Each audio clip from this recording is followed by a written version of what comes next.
Bom dia, meu querido. Que alegria estar com você mais uma vez para compartilharmos da palavra de Deus. Hoje eu quero falar da importância de orarmos uns pelos outros. O quanto é válido a sua oração em favor dos outros. Para começar, vamos ler junto um trecho de Êxodo capítulo 17, para que possamos compreender todas as coisas que eu quero compartilhar com vocês. Diz assim: Êxodo é o segundo livro da Bíblia, capítulo 17, versículo 8. Então veio Amaleque e pelejou contra Israel em Rifidim. Com isso, ordenou Moisés a Josué: escolhe-nos homens e sai e peleja contra Amaleque. Amanhã estarei eu no cimo do outeiro, e o bordão de Deus estará na minha mão. Fez Josué como Moisés lhe dissera, e pelejou contra Amaleque. Moisés, porém, Arão e Hur subiram ao cimo do outeiro. Quando Moisés levantava a mão, Israel prevalecia. Quando, porém, ele abaixava a mão, prevalecia Amaleque. Ora, as mãos de Moisés eram pesadas, por isso tomaram uma pedra e a puseram por baixo dele, e nele a assentaram a ele. Arão e Hur sustentavam-lhe as mãos, um de um lado e o outro do outro. Assim lhe ficaram as mãos firmes até o pôr do sol. E Josué desbaratou a Amaleque e a seu povo a fio de espada. Irmãos, o que Moisés fazia aqui era interceder, orar em favor do povo hebreu. Por quê? Não está escrito aqui a palavra orar, mas ele levantava a mão. Isso é uma figura que nós podemos lá em Timóteo encontrar, que Paulo ensina a Timóteo: quero que todos os homens levantem mãos santas. Isso é uma figura de oração. Orar é uma obrigação do cristão. Interceder é uma responsabilidade.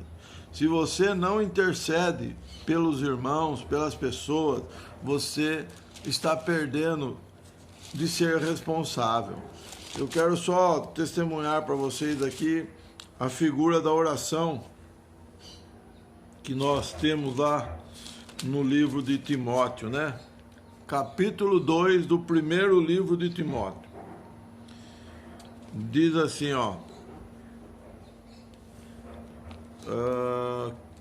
versículo 8: quero, portanto, que os varões orem em todo lugar, levantando mãos santas. Isso não quer dizer que é para eles ficar orando com a mão levantada, não é isso. É uma figura da oração, de uma vida correta, segundo as Escrituras, de uma pessoa que anda na vontade de Deus.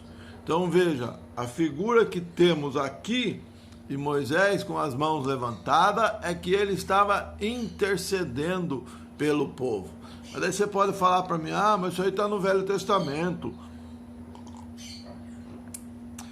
Aí eu quero ler para vocês então alguns versículos do Novo Testamento que vão nos ajudar a perceber a importância da oração por outros, ou intercessão. Pode chamar como você quiser. Efésios, capítulo 6, versículo 18.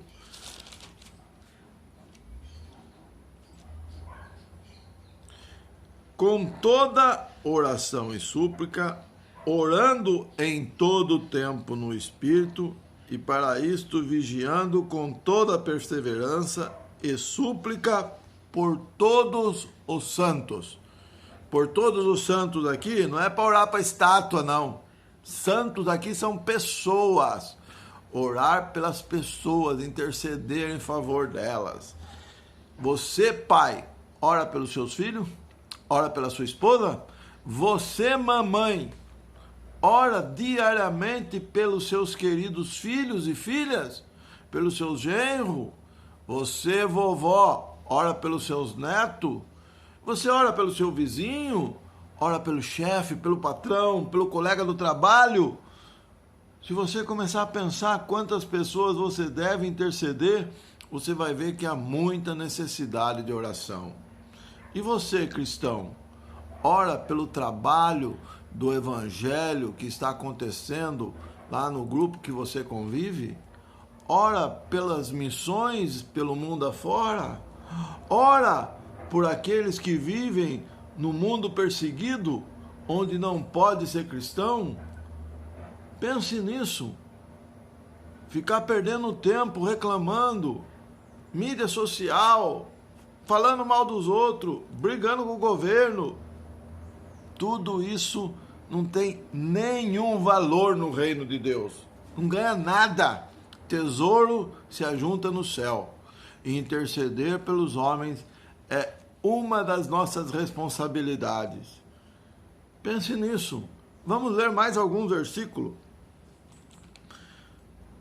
1 Tessalonicenses capítulo 1, versículo 2. 1 Tessalonicenses, damos sempre graças a Deus por todos vós, mencionando-vos em nossas orações e sem cessar. Fala o nome das pessoas. Quando você for orar pela Maria, fala Maria. Quando você for orar pelo João, fala Senhor, o João. Fala o nome das pessoas que você sabe. Aqueles que você não sabe o nome, ora por ele, mentalmente, pensa nele. Aquele missionário que está pregando o evangelho lá na África, que eu fiquei sabendo.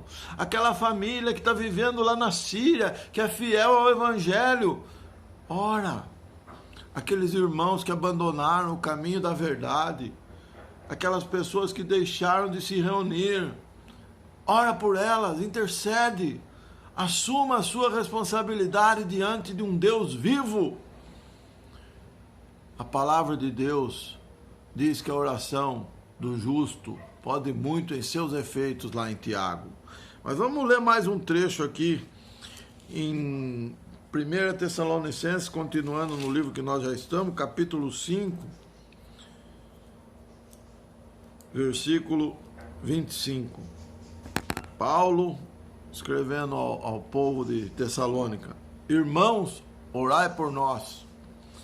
Sua responsabilidade, orar pelos irmãos que você convive, por aqueles que estão com autoridade, aqueles que são pregadores do evangelho, aqueles que viajam fazendo visita, aqueles que cuidam de famílias, aqueles que pastoreiam o rebanho segundo as escrituras. Não estou falando de pastor religioso, de que pede dinheiro, não é isso. É de homens e mulheres que cuidam de pessoas, que visitam casas, que estão ali para dar suporte emocional, físico, financeiro muitas vezes. Porque o evangelho de verdade não pede dinheiro, ele dá para as pessoas. A salvação é de graça, supra as necessidades. É disso que eu estou falando, meu querido.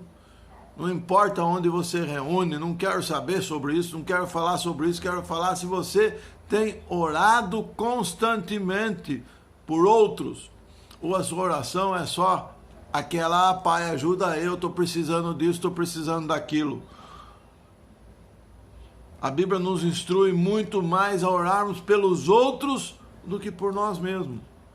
Sim, podemos colocar diante de Deus nossas necessidades, está lá, 2 Pedro fala, levai diante de Deus todas as vossas necessidades. Temos que falar para o Senhor que temos dificuldade, que está difícil vencer, que tem situação que está difícil, mas temos muito mais pessoas precisando da nossa oração.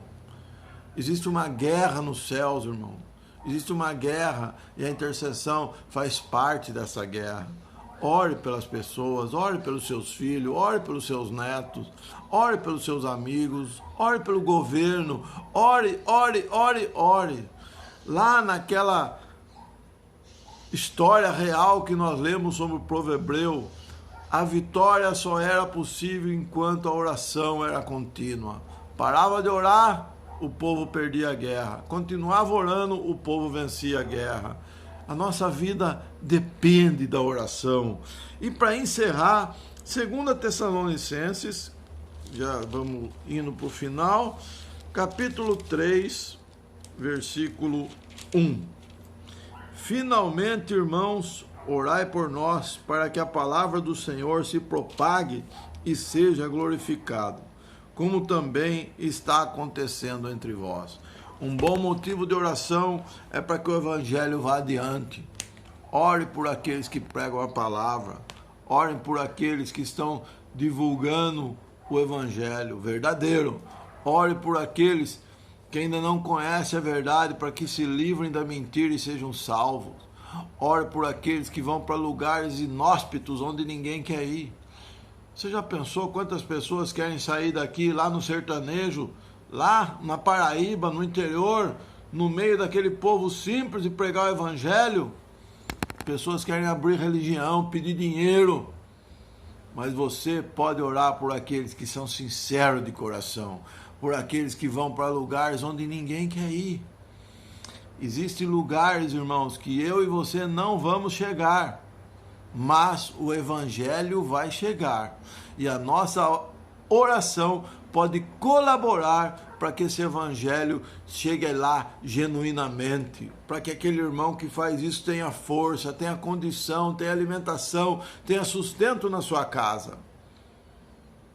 Pense nisso. Medite, aproveite que hoje é um sábado e coloque diante de Deus orações intercessórias. Um grande beijo no seu coração, um ótimo fim de semana e fica na graça de Deus.